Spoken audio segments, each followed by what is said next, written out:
পেলাম, ওনার মাধ্যমে আমি আপনার কাছে প্রশ্ন রাখছি যে এই স্থানীয় সরকার নির্বাচন কবে হবে? পানি সম্পদ মন্ত্রণালয় নিয়ে কোথায় কথা হচ্ছে। মাননীয় স্পিকার, আমাদের পানি সম্পদ মন্ত্রণালয়ের যিনি মাননীয় মন্ত্রী আছেন, মাননীয় সদস্য যখন আসবে, আপনার টার্ন যখন আসবে, পানি সম্পদ মন্ত্রণালয়ের টার্ন যখন আসবে তখন বলবেন।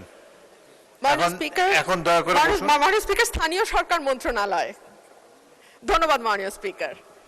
মাননীয় স্পিকার, স্থানীয় সরকার মন্ত্রণালয়ের যিনি মন্ত্রী আছেন ওনার কাছে আমার প্রশ্ন যে আমাদের স্থানীয় সরকারে যে নির্বাচনগুলো হবার কথা ছিল, ইউনিয়ন পরিষদ, উপজেলা পরিষদ, এই নির্বাচনগুলো কবে হবে?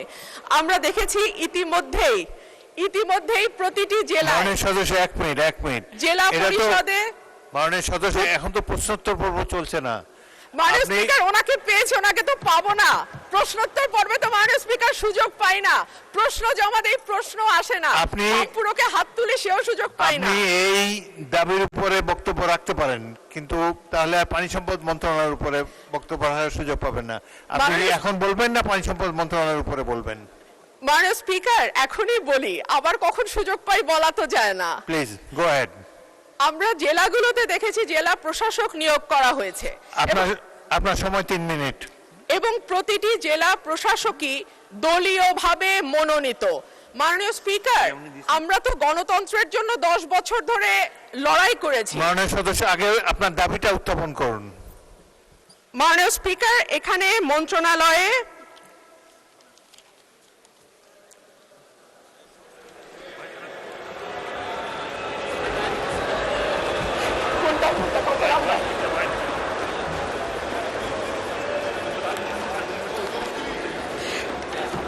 মাননীয় স্পিকার, ১,৮০৯,৫৬,১০,০০০ টাকার মঞ্জুরি চেয়েছেন মাননীয় মন্ত্রী।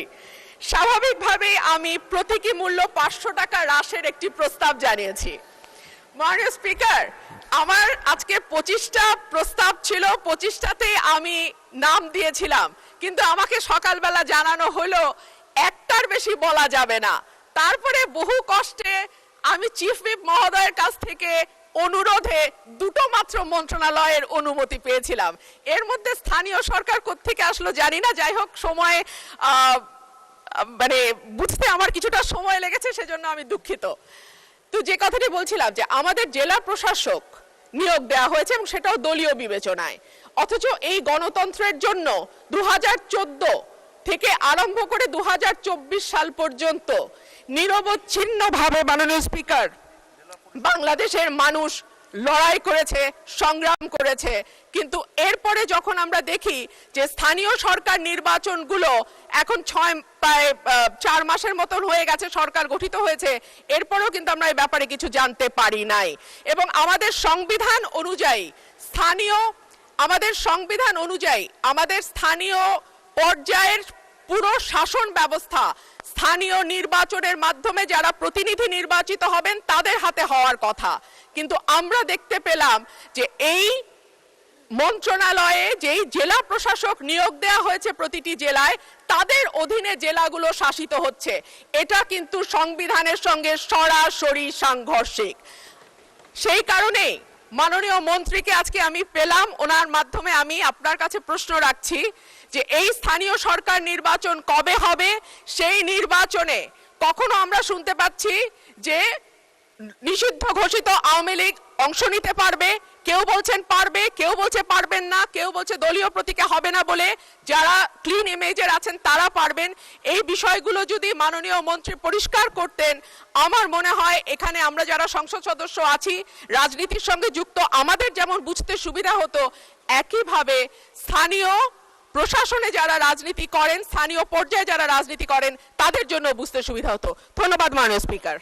তবে স্থানীয় সরকার নির্বাচনের ব্যাপারে আমি তো আশ্বস্ত করতে পারি যে যথাসময়ে নির্বাচন অনুষ্ঠিত হবে, এবং যে আমরা সিদ্ধান্ত একমত হয়েছি সেই সিদ্ধান্তে আমরা যথাসময়ে নির্বাচন অনুষ্ঠিত করব।